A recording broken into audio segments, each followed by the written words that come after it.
Hey everyone, welcome to this episode of the House of the Dev podcast with Raphael Colantonio from Austin, Texas. Hey Raph.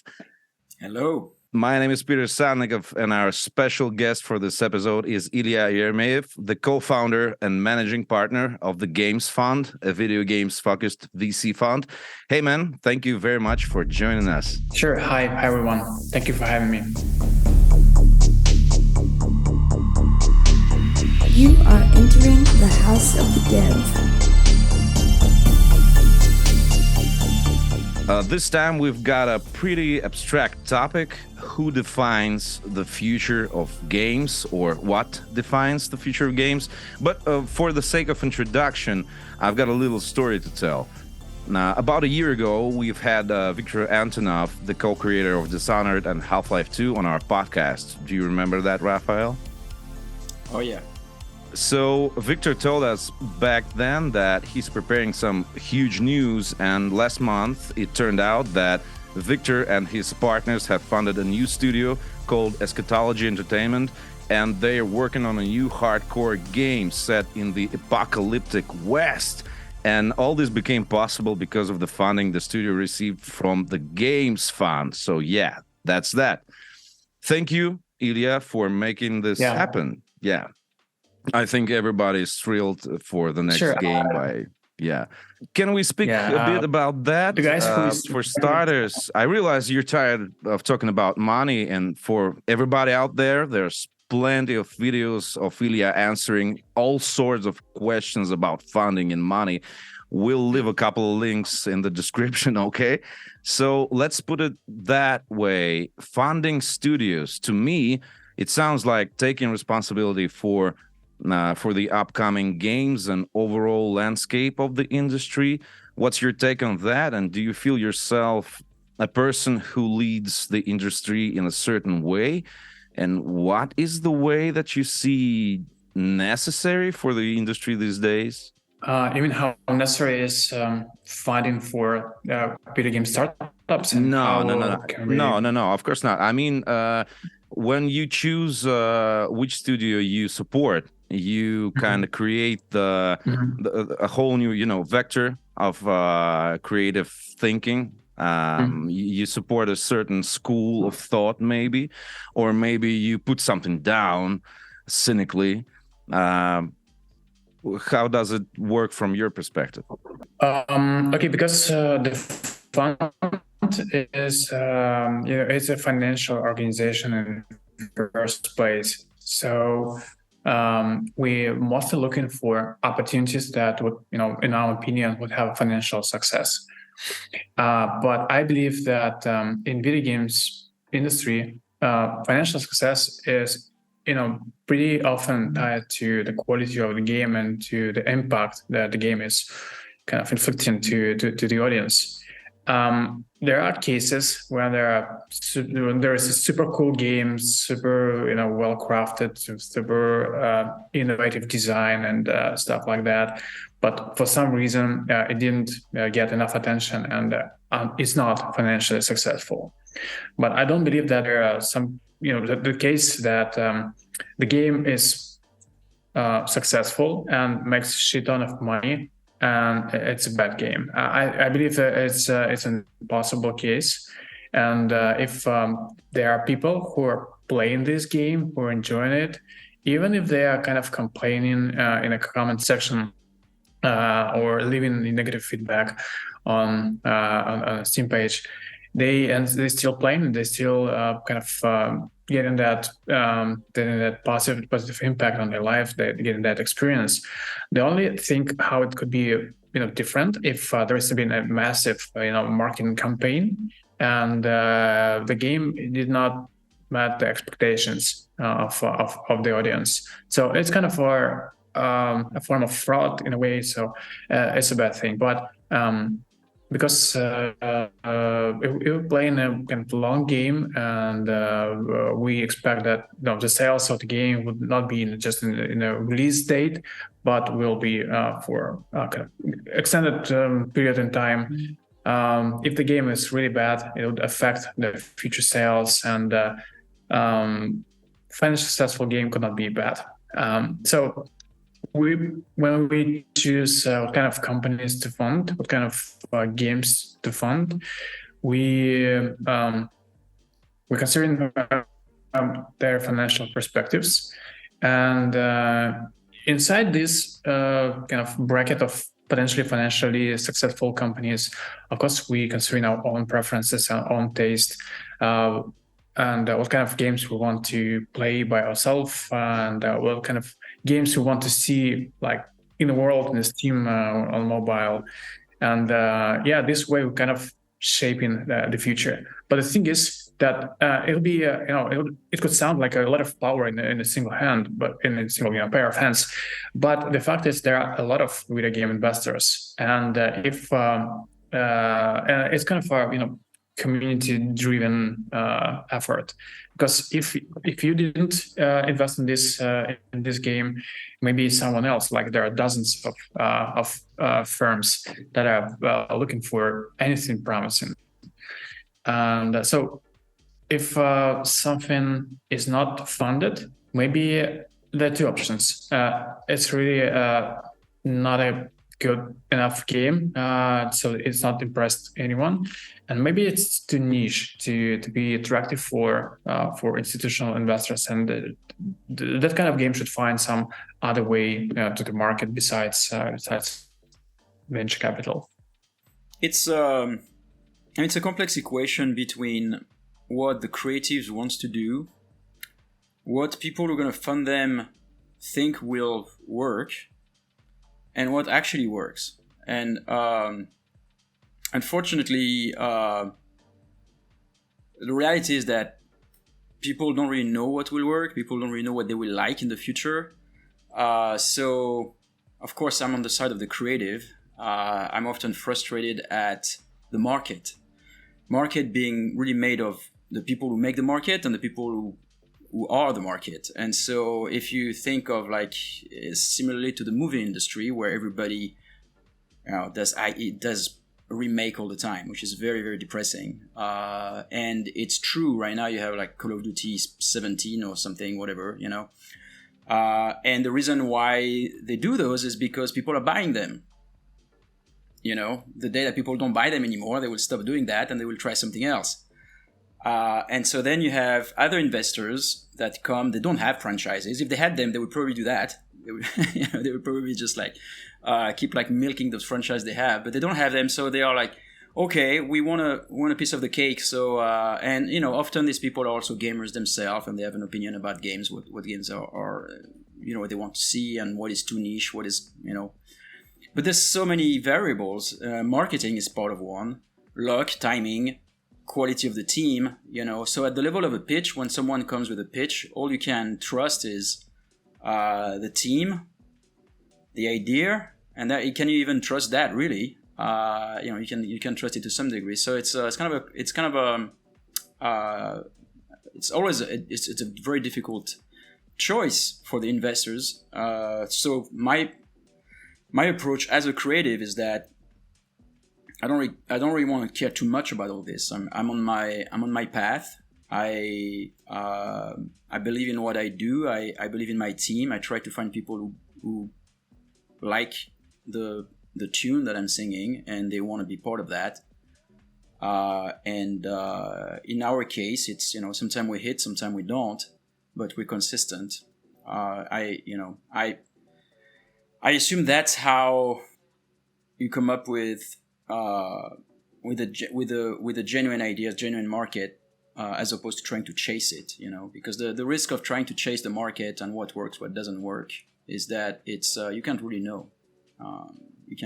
And then what you do is you just keep repeating what you've done that works. Hence the tendency for publishers to just like do sequels, which is a little sad. But hey, if it works, it works. It's the players. At the end of the day, it's the players who will decide. It works to some degree, because if we only would publish and fund sequels, we'll burn out the audience and they will get tired of the games, and it will lead us to some sort of crisis crisis of trust in industry. And there should be some healthy combination of sure bets on sequels and remasters and reboots and some fresh blood, something new, something innovative and risky. I absolutely agree that it's impossible to predict like what kind of games would be popular. It's almost impossible. And when venture investor invests in something, there is a 90% false positive chance that 90% of the deals would fail. 90% of our companies, our investments will not deliver a good enough result and will go bankrupt. Maybe we'll save some money out of it, maybe not. But the bet is on this 10% of super winners that should cover the whole fund. So in every bet, we should be targeting this potential mega hits, and there's some kind of high risk, high reward game, but vice versa, it's not true. So like false negative is not 90% accurate. So if we think that something should not be funded, it's most likely should not be funded, or it should find a way through some other channels like community support or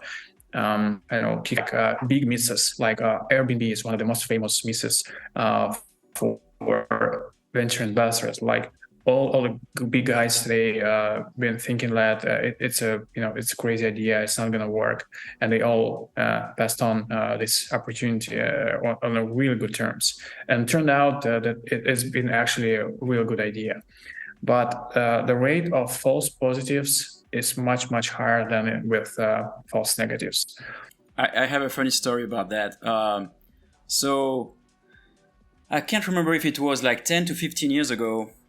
I went to Microsoft, and I won't say who it was. It was a person that we were meeting there, and this person had this kind of like a toy of a guitar in his hand, and he was showing it to me and said, like, I had this pitch. Some people gave me this pitch. It's a game where like you play this toy fake guitar, and like on top of it there's the music, and you're supposed to match the notes, and it's a great idea, but it will never work. And there was Guitar Hero, obviously. So it's always funny. Once in a while, there's always guys like that who come up with a great idea in which nobody believes. We can also remember wargaming with the World of Tanks. I remember 2011 or something like that. Everybody was going like, what? An MMO about tanks? You got to be kidding me. No one will be playing it. And now we got I still don't believe it. Yeah, it's crazy. Yeah. So, Raphael, before you said an interesting thing about the people who keep on happily buying annual Call of Battlefield 17 because because they want it. A while ago, I've had a very interesting conversation on game study, and we were arguing about. Well, it was almost a chicken egg argument, but still, my point was that people keep buying and asking for more games about warfare, violence, and shooting stuff, because the whole history of mankind is warfare and killing each other. It's just in our DNA. And my opponent was going like, people keep buying these games because game designers keep on creating them, and as soon as they stop and change the topic, everything will change. What do you guys think about that? It may sound crazy, but it has. My opponent had the point, because the video game industry is rather young compared to the movies and theater and literature, and you probably are still. I mean, you and me, and we are all of us. We're still able to change the game. But is it possible? Is it really needed? And can a person or a studio, mostly a studio probably, offer something really fresh on a AAA level? And how much time would a change like that require? I was gonna say that the AAA part is the thing that I probably don't believe in. I mean, I believe in AAA, but I don't believe in in a very innovative AAA. I think AAA are like a big momentum type of object, and so as much as we can be surprised by the next Minecraft that will be developed with $6.50 by someone in their cave, that might happen. It will happen, no doubt, and then everybody will copy it, and then the AAA will start to migrate some of the ideas in there, right? Yeah. That's how it works, and maybe that's okay that it works like that. I think once you make a AAA, it means that it's going to cost 50 to 100 million. Yes, you're going to be tempted to do a sequel or to do a clone of a franchise. If you don't do Call of Duty, then you're going to do a Call of Duty like, which is equally sad, because that's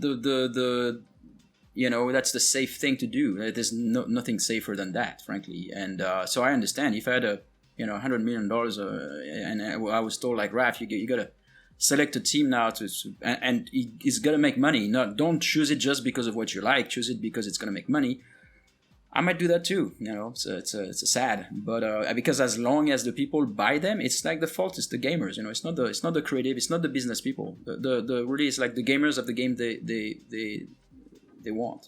They deserve in a way, which is kind of sad. But that's why those clones and sequels keep coming out. But at the same time, don't you think that the need for first-person shooter games it goes with its roots in times of Wolfenstein 3D because somebody started developing these games, and that's what people are after now. I know it's a philosophical question. It's kind of it's the chicken and the egg. Very, it's what you're familiar with, and I think you can see this in every ways. In every consumable, like whether it's movies or music. I think people are they like what they're familiar with, and it's whenever you throw at them something a little new, they're like, I don't know about that yet. They are, of course, they are the tastemakers. They are the people who like innovation and different things. So I think that's why it's.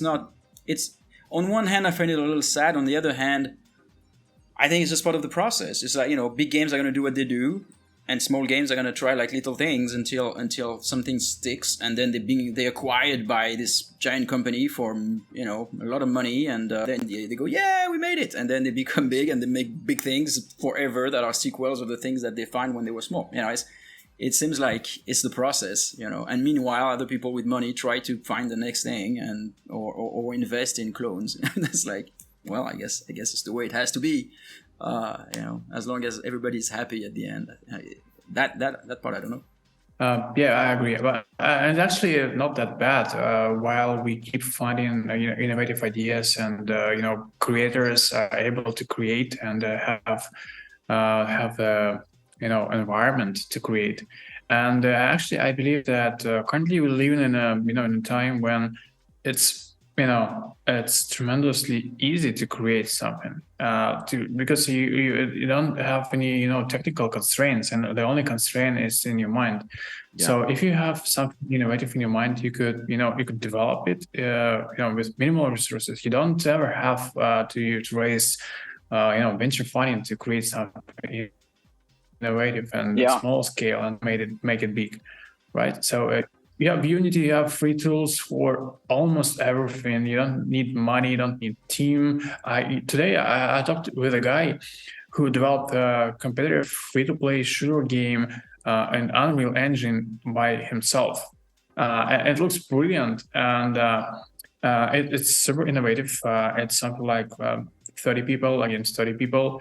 It's a massive game, and he developed it like in 1.5 years alone, and it's never been amazing. An option years ago. You're totally right. Like from a business perspective, but it's kind of brutal, and you cannot expect AAA developers to fund super innovative, to pour like dozens of millions of dollars in super innovative products. Except it's Star Citizen, for instance, right? So there are some super ambitious, like ultra mega ambitious projects with enormous budgets. They could be considered innovative in the way they are funded and developed. But we should not be upset about that. It's just, it's not, fighting against low scale creative people. They're not, there is not getting the opportunities to succeed. It's not like that. There is a super fruitful environment, and if you want to create innovative games, you can do that easier than ever before. Yeah, it's very true. The tools are there, and I mean, we've seen like things like the OpenAI chat bot, which are super amazing. Like they will probably help you to program stuff even. So at some point, it's not so much the barrier is more like the marketing, like it's going through all that competition and reaching the people, and that might be the where you have to put your dollars now, like other than making the game, because I agree making games is more accessible than ever. You need less people, than you can do bigger things with less, but then is how you reach the people, right? How you reach your market. Same could be told about the music. It used to be impossible to make an album or without going to a studio and knowing who what, but now like anyone can push an album on Spotify overnight. But then the question remains, how do you succeed? But if you create something really, really cool and innovative and niche, and I know it's enough to publish it on Reddit, and the audience will pick it up. And I never heard about games that are really, really good, and for some reason they are super underrated. Now, the whole community is so, hungry for something cool and new. And there are some, this, kind of communities of early adopters, and they hunting for new concepts, hunting for something new and fresh and exciting. And then they bring it to the general audience and they popularize it. And it's true that it become much more like a competitive landscape, but it wasn't like that before because we didn't have enough content on platforms, and people been there is only 10 games and you could choose from 10 games, and there are your options, and everyone who made barely digestible game, barely fun game, had every chance to succeed. And now it's competition. It's competition of marketing efforts, but you could play guerrilla, you could hack marketing, you could use plurality, and it's not like there is only option to succeed to make a popular game to sell your soul to the corporation. There are influencers, there are marketing hacks, there are variety. Like one of our portfolio companies, a company called Yarvi Games, they developed a game. There have been like 4 people at the start, and then they grew to some larger team. But they developed a game and just published it on App Store, and they've been getting over 250,000 downloads per day from Brazil solely because of its viral effect. And at some point, they become, number 1 app, not just a game, but an app in Brazil on Android. Of course, it's not it's not a rule, and it's not you cannot expect that every time and every game would get that kind of attention, that kind of success. But it's kind of signals that it's not impossible even now. If you find some hole in the market's armor, and you stick a dagger in it and get an advantage on a hack that you found, that you have all the chances of success. But the thing is, like, game developers are too focused on creating games, and they don't they have to understand that creating a game, it's not about creating a build of the game.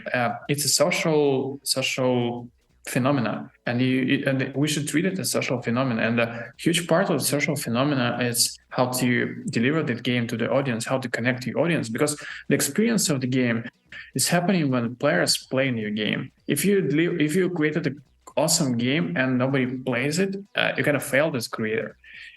Because the whole magic, the very magic of this creation is when someone is experiencing your creation.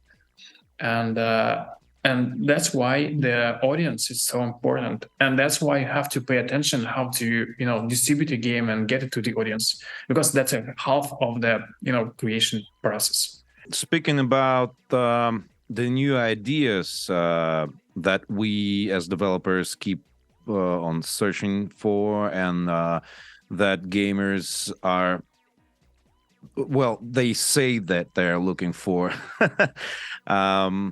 Do you guys think that the culture of hype actually did the games any good?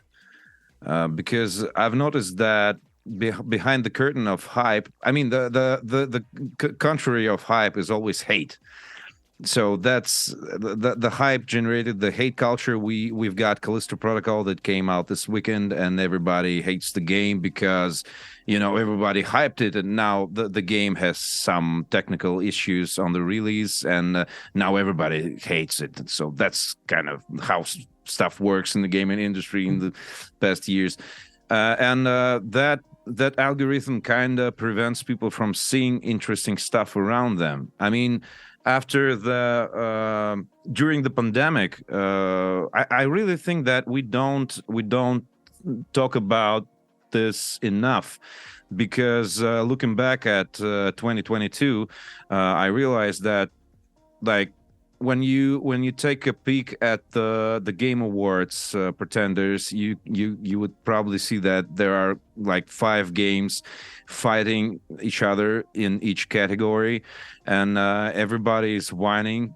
like there's no new games, there's no new ideas, and etc. But we kind of forgot that this is actually the echo of the pandemic. Like it became even harder to develop games when your team is distributed. I mean, I have a distributed experience for, like, I've been working with a distributed team for 10 years. And when the pandemic started, I've noticed how many people, how many managers, they kind of lost their shit because they need to work from their flats without visiting the office. And it kind of ruined their day-to-day life. It was okay for me, but I took the point that it was destructive for many people. And now we see that, like, taking a look back at 2022, how many games did we have? How many were good?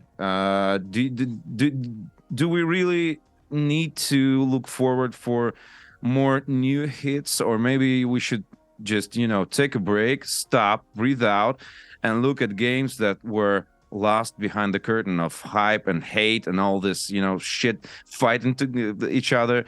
Well, the major thing that I wanted to talk about is actually developing video games after the pandemic, because I'm sure that Raphael has his perspective on this, and I'm sure that Ilya has his perspective too, from different points of view. Can we talk about this a bit? Well, I mean, this might be beyond my opinion, in a sense that it's hard to know. I mean, the world has changed.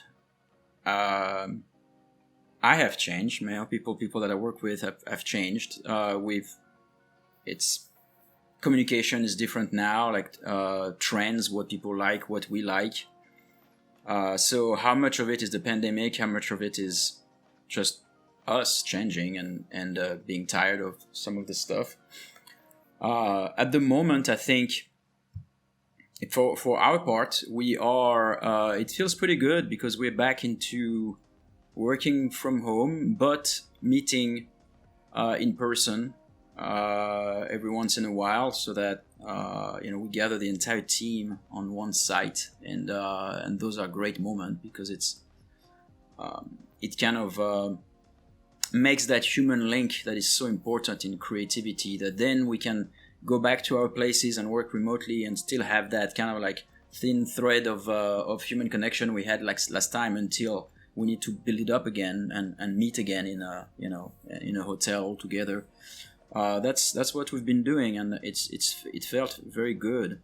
I don't know if it answers your question, but as far as like the type of games we like to do, very, very consistent. We like simulation, we like worlds and exploring worlds that are cohesive, in which players can have tons of experimentation and authoring of their agency on their experience, and that's what we like. And I don't think that will ever change for us.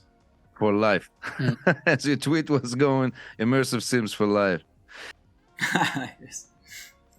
Peter, to your question about like, are we getting good games like now? I believe we are. We definitely are. Like just a few months ago, I finished Resident Evil 7: The Village. That's an mind-blowing game. Yeah. I've never Good, seen a game like with that level of direction. Oh, that's even at this time I'm not that big RE fan, but it was something amazing. I got a. Are you talking about the experience. 7th That's or one of the best 8th? The Village. It's the 8th. Yeah, 7 was better. The last one I played was 4, I think. I mean, it's funny because I don't mind sequels in the sense of I don't mind sequels if they were like one every 4 years, because then it would feel like, oh yeah, I've been waiting, like Zelda does it. Like, okay, cool, the new Zelda, or like the new Resident Evil. But it's like, yeah, I don't want to name specific franchises, but we know them, right? But like those that ship every year, man, it's like, are you trying to kill me? that's so, because the difference between 1 year and the next is so little. Nah. You're obviously talking about Call of Duty, right? I got you. Am I? It's just honestly. Anyway. Yeah. Honestly, isn't the latest one a good game? I think it generated so many TikToks with this ghost like sad look. Maybe, but it becomes such a turn off for me that every year I have to expect this new thing to come out, which is not new, that I lose interest. Like, so I might be missing out. It might be incredible. It's just that I'm just turned off by the idea of like this milking machine.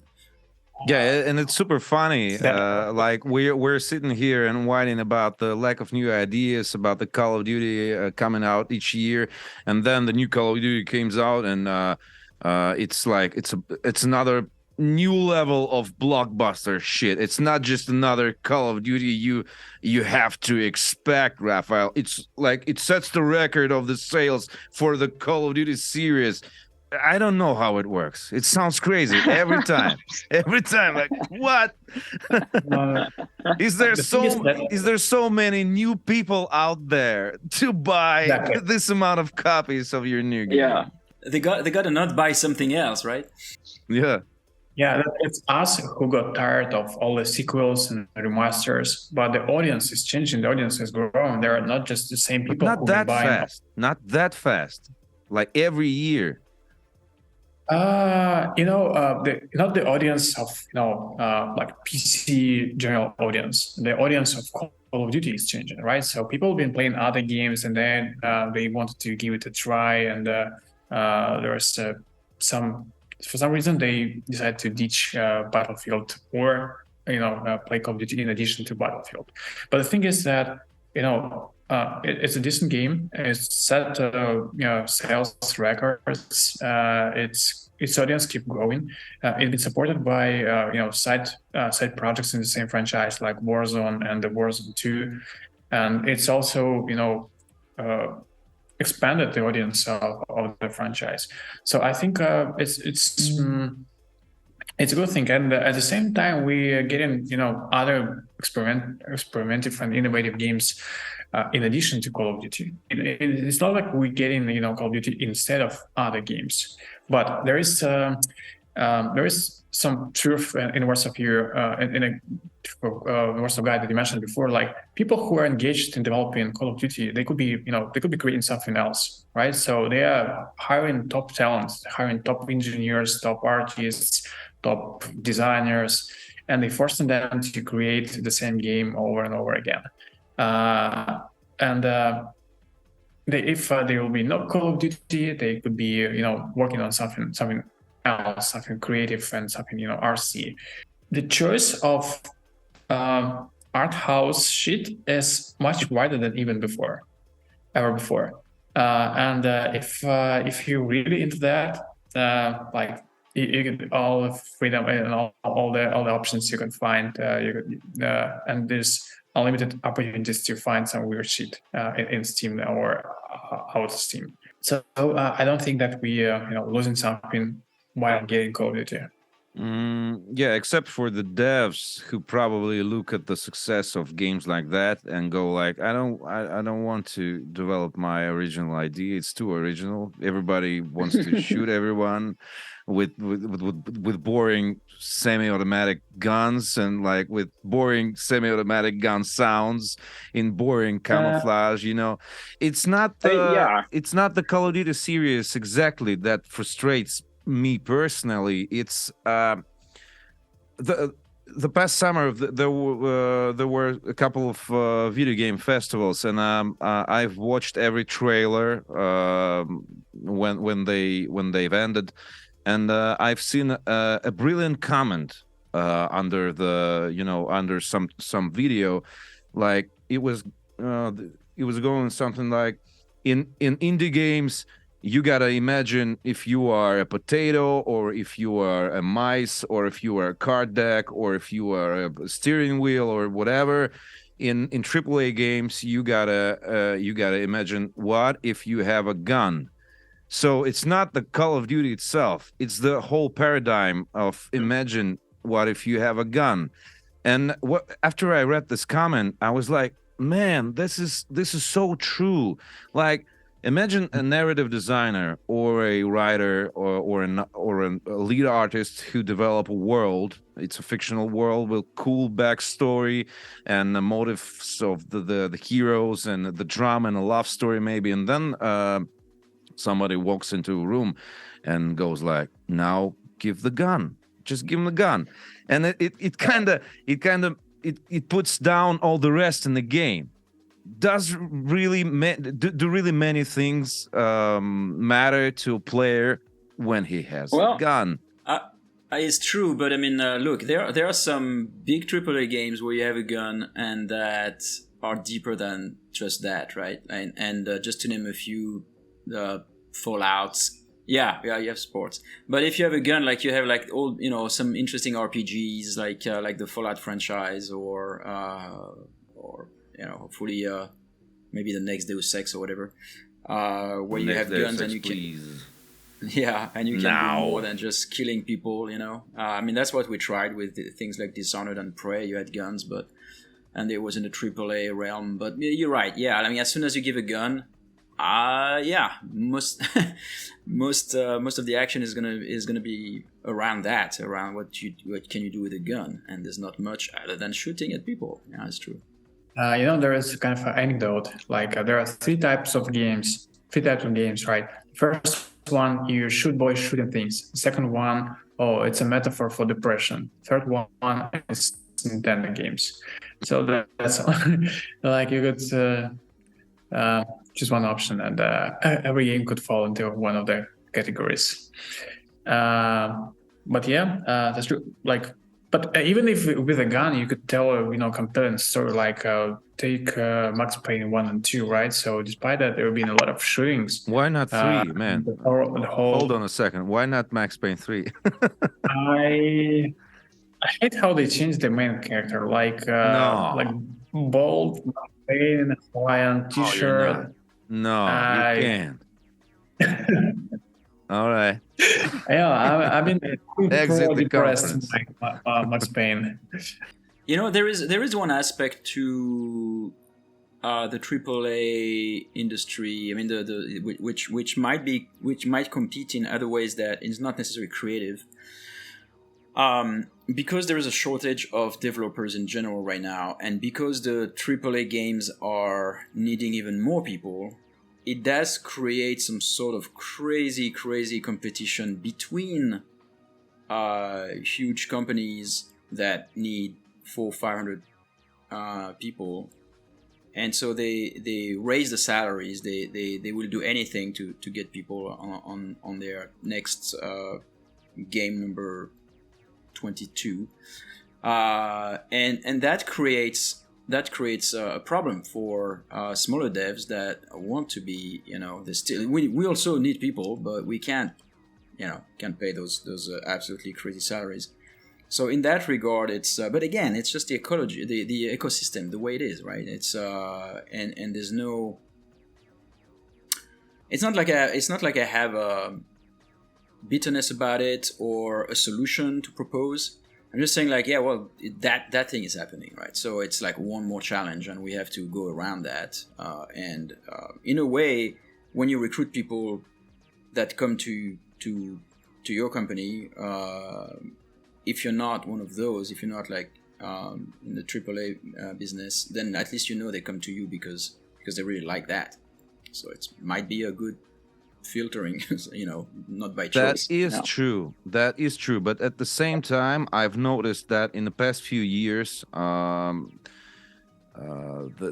a lot of triple. I mean, there's a lot of developers from the AAA segment who got tired from this conveyor, philosophy and this way of work, and this work-life balance, etc. And they are looking for fresh ideas, and they kind of stop their growth in terms of their career in the company they're working for. They look for an opportunity inside an indie studio, so they join up with some indie project, staying on their place in a big company but without growing inside of it. So they I have the money here, and I have the guarantees and all that stuff here, and I got the creative stuff, and my soul is here. So that's one of the good ones. I don't know if it's the same in the US or in South Africa, but in my southern, northern land, it's like that. This is true. But there are some, we have to face the economic reality, right? So, first of all, current conditions in the workplaces are much better than it was, 20 years before, 20 years ago, 10 years ago, right? There will be no, negotiations about, all the guarantees and compensations and smoothies and, e-bikes in office and stuff like that. I mean, people have been working in kind of in basements, like literally, and they've been happy developing video games. And all these people who are working for AAA gaming companies right now, they eventually maybe get tired of this repetitive franchise treadmill, and like the 30% of our deal flow is from like we are bets of that and that company, and we're willing to create something new, something innovative. We've been working on on Call of Duty, on Diablo, on other huge franchises, and now we want to create something new and innovative. And they came up with some weird shit, right? So they want to create something. They don't create another Call of Duty. They want to do some experiments, and there are some really good concepts out there. Maybe they are not always that attached to reality. Sometimes they are too innovative. But what you're saying is it's true. Like people got tired and they stable jobs, and they want to try something else, something innovative, and that's beautiful. Why not? It's natural, it's healthy, it's cool. It's how it should be. Speaking about the studios that you choose to fund, several weeks ago you've announced that TGF is please help me formulate this correctly. This is your new strategy, or you are looking forward to games that can become cross-media franchises, can be stretched across movies, video games, music albums, toys, and stuff.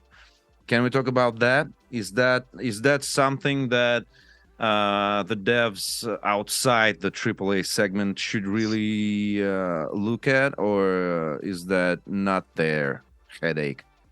Uh, I don't think that, like with esports, right? I believe that it's impossible to intentionally create an esport franchise, esport game. Like if you force it, uh, I never saw an example of forced popularity of esports. You could fund tournaments. You could advertise it heavily, like Game Inside did with Gunsable, for instance.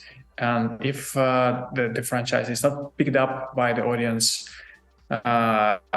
you just pour your money in the adult speed, and that Yeah, it's all about community. And so I think it's the same thing with like franchise forming IPs and games. You cannot predict that this exact game would create a franchise, and you then will shoot movies and launch a TV series on Netflix, and then write an album with some with Imagine Dragons and that how we would expand. But at least there should be a possibility for that, right? So if there are some similar opportunities, and in one opportunity there is potential for IP forming, for franchise forming, and we kind of see that if they succeed, their potential that the lore is cool and innovative, and it's kind of original, that could be used in some different forms of media. So if that should be like, it obviously would be beneficial, like in Hello Neighbor, in Omnom, in Among Us, in Minecraft and other companies. They not been intentionally created to become a franchise outside of the game, but but we are here. We are not like 10 years ago, and now we see some kind of patterns, and these games have something in common. And if we see the exact pattern in some future potential opportunity, and we believe that these characters are huggable, they could become cute and popular among kids, like we consider that as a pros when we deciding should we invest in this company or not.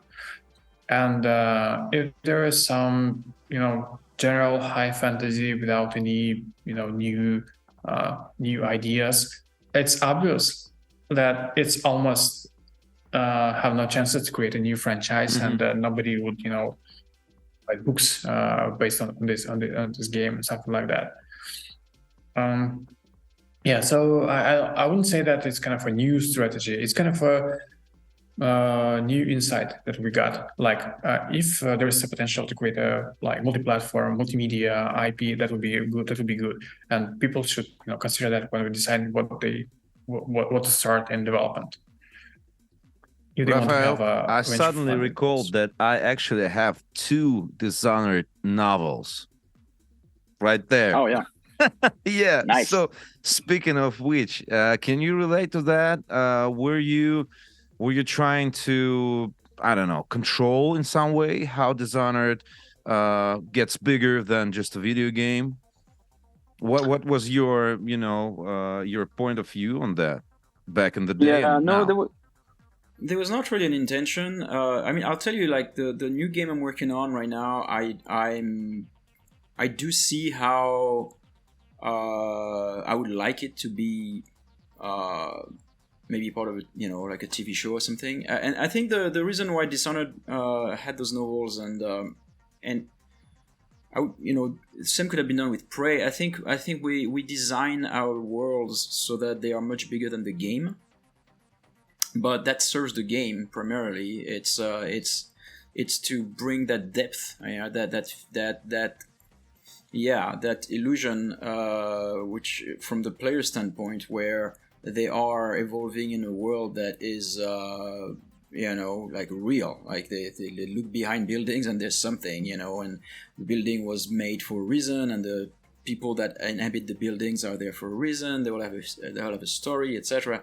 So that is definitely conducive to to writing books or doing more. And so in in this new game, it's definitely something that I'm looking at from the get go as we're developing the deepening the world, etc. I'm like, that could actually, that's becoming very interesting. We start to set up so many elements that then are just gold mines for creating more content, I love that approach, but it takes time. And Hold on a second, gentlemen. the whole Hold on a environment- second. Yeah. Are you, Raphael, are you working on a new game? You just said that? Or is it? Did I say that? Yeah, Oh. you said that twice. Oh, maybe I don't know. It's like maybe in my head. I don't know. And mine also. I just double checked. No news on your official website. Are you Raphael Colantonio is working on a new game? I mean, aren't we always We working should on a make new this the game? topic of this episode. I mean, of course, I'm always working on something new. Like, at least some plans. Mysterious man. So yeah, there's another thing that sorry. Please. I just wanted to add some little comment that I think that the whole media environment, media platforms have changed, right? What we had before, like shitty movies from Uwe, right? And now we have pretty high quality content. We have like Witcher, we have hopefully Prince of Persia. good Last Yeah. Prince of Persia and Mortal Kombat. yeah, and I think that the movie universe and game universe, they kind of colliding, and that they becoming a whole space, and that's why it's easier now for gaming franchise and gaming IPs to enter and penetrate video space, video platforms, and vice versa.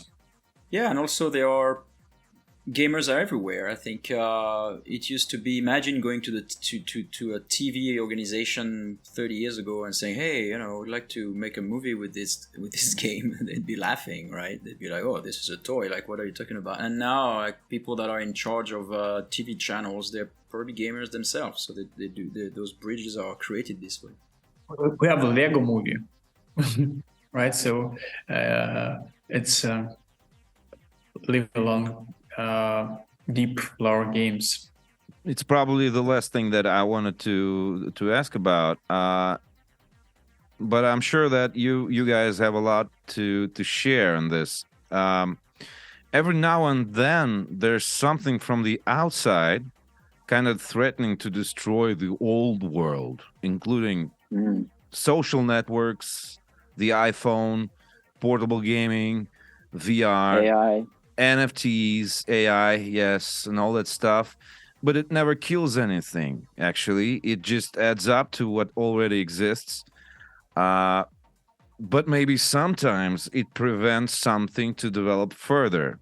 Maybe not. Can we talk about this? Because every time that when something appears, like we gotta go with the newer AI kills the profession of the illustrator. No more illustrators out there. Everybody's drawing with the AI pictures. Come on, man. Or the music that is generated by the neural networks, or adding NFTs to your game, which is kind of wild for many people. That could actually kill you. Yeah. So please tell us about that. I personally, I was like everybody, very fascinated by Midjourney, etc. And now I'm kind of pissed off a little bit. I'll be frank. I'm glad I'm not an illustrator. I'm glad I'm not an artist. If I was an artist, and I've talked to some artists, they are worried because some of the things that now these tools do are mind-blowing. And if it was my craft, it was what my purpose and what I was born to do was to make pretty drawings that I can show to my friends or to the industry, and people go like, wow, this is amazing, how do you do that, like, you're so talented. And then like someone comes in and types 6 prompts and like shows up like, oh, here is 30 variations of that thing but better, I'd be worried, frankly. And it's coming for writing. It is coming for music, even though, you know, it's like kind of sucks on music right now. But there's a moment it won't suck anymore. Like, you know, give it 5 years or maybe less, or maybe a month. I don't know. Yeah, it's going so fast right now that it's possible. And as much as there are, I can imagine like some tools that are going to help us. Like, for example, if in fact, I really want to bring Doug Church on this podcast. He was the creator of Underworld and Thief and all these games. But he told me 7 years ago, way before all those Disco Diffusion, etc. He told me one day there will be some tools on like Unreal. The next version of Unreal at some point should be something where you direct your level as opposed to you make the level. So you just say, oh, I want a church. No, I want it smaller. No, I want it like more lit to the right side. Add some gore, you know, and it would do it that real time for you. And great. When that's my level. Yeah, of programming. Right. But that's gonna happen, right? I mean, like if you look at all these things like that we are going through right now, it's gonna happen. So that might be helpful indeed. But there's a moment where it's a little scary, because I think there's also one thing is that it only works based on references. So at some point it's going to reference itself. Midjourney is going to start to be influenced by other things that have been made by Midjourney. So it's the snake that eats its own tail at some point. So I don't really know where that's going. I was fascinated at first, and now I'm like kind of scared about it. Like, not scared, but like I'm a little. Well, let's be honest. It's gonna be rough. Like, if now there's a way for me to generate 1,000 portraits for my next game, for example, or faces directly, you know, just by hit this button and choose the ones you want to keep. Oh, I'm making it more look like this or that, or like longer hair, please, or whatever. And I'll be like, well, that's fun, that's great, but it probably kills someone's job out there. And it's not about, for those people who do those things, it's not about just them using it now, because it changes entirely their paradigm and their purpose and how they relate to the world. So I'm nervous about it, but that's all I'm saying. I agree that it's kind of scary, or like it's mind-blowing what you could get from these neural networks right now. And you're absolutely right that it could change in a month, because a month ago we had mediocre results that would not, that you could not use in your real projects. And now the Midjourney version number 4 got released, and we have a stable diffusion models, and you actually can get and use it right away with minimal to none modification in Photoshop by real artists. But I'm not that scared about the jobs. Like, if you're scared about the jobs of artists, we should be scared about jobs for taxi drivers or like machine operators that would eventually be replaced by intelligent machines like self-driving cars and stuff like that. I think that's natural way of things, and it's inevitable. And the only way how to prevent that is to to get into Ludism and fight the progress, and try to stay in nature and reject all the progress. I'm on my way. But the thing is, like, talented artists, as I mentioned, all these models, they need some guidance, some references, and it's a power of mind. It's like you don't have to have a crafting skill, like actual drawing skill, but you still have to have an imagination to come up with a right prompt to guide the neural network the right way. And the point when even that would become obsolete and unnecessary is when all the content would be personally crafted to exact user, and they will reflect their own perceptions, and every player will become a kind of co-creator of the experience. So there will be no middleman of designer, so you would become someone will design a algorithm, and every player will become will take a part in a play. But right now, it will get rid of technical skill people, like people who not think, but recreate and render stuff. But like what's frightening me, it's like there's all the content created by Midjourney. It looks beautiful until you gives a real good look, and it's kind of it's creepy, and all the details are creepy. It kind of are trying to mimic to real objects, and when you kind of understand that, it gives me shivers. I don't like it's kind of hallucination. It's not normal. It's not okay to look for a long time into that art.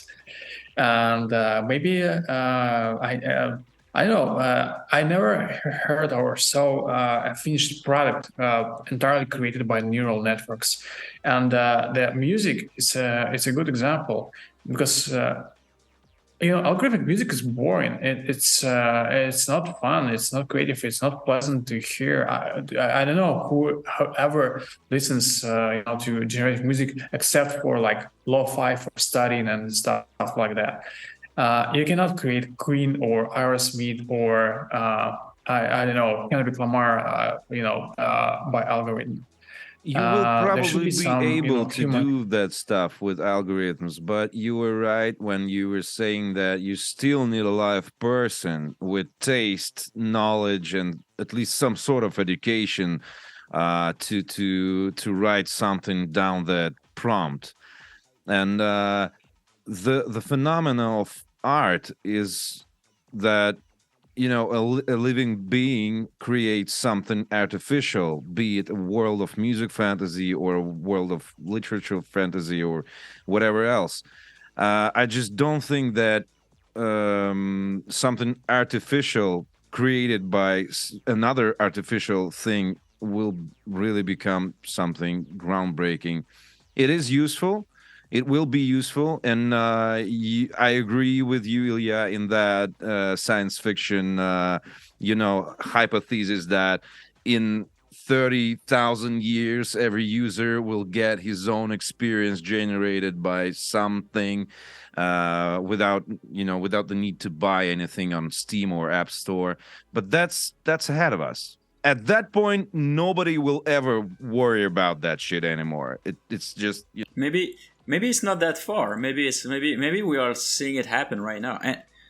And if we are, maybe I think then it means that the humans will have win the game, which if you think about it from like what we've tried to do since day one, which is inventing the wheel so that now you don't have to push things, and then digging wells so that you don't have to go get the water to the river, putting some pipes to the sink to your kitchen, and then like having it just there. And what we want is like to do the least as possible and have everything automated for us, right? And so like we will win that by just receiving content all day long, not having to work anymore. And then that will be the restarts of the cycle. Will just like maybe we're on the third cycle of the simulation already, because it's life won't be very fun when it's that. It's a singularity will be 100% time connected to the random content generated by your own mind seed. Yeah. But the content constantly, and that'll be a nightmare, something like an event horizon I saw. Well, at least nobody will ever whine about how hard it is to create art again. Yeah, it'd be the end. Hey, there's gonna be an end to the game anyway at some point. Yeah, it was really nice to see you, Raphael. As always, great to see you, man. Ilya. Yeah, thank you, guys. Thank you, guys. You have a nice one. You Bye-bye. too. Thank you. Thank you. Yeah. Bye. Bye.